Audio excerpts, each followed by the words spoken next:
Good morning guys. Base mahambal ang mga Protestant basher ko nga sila lang perming akon ginatira ko no.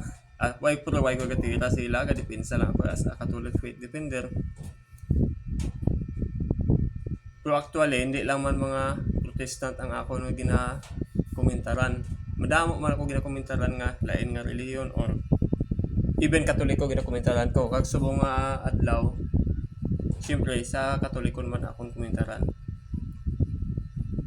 May ara, tatlo ka klase sang Katoliko. Una, maksimal,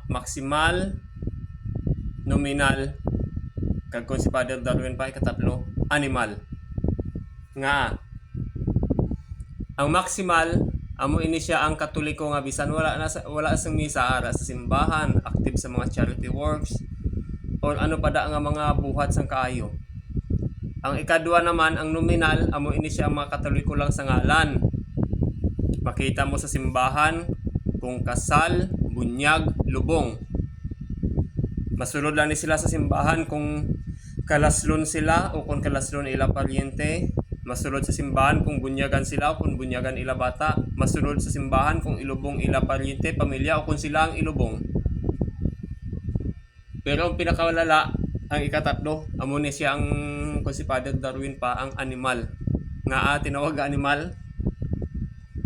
Tungod kay mapalapit na lang guys sa simbahan, kasal, bunyag or lubong, wala pagasulod sa simbahan kundi ara sagwa, nagnawili, suyop sigarilyo, lagaw-lagaw, chismis-chismis.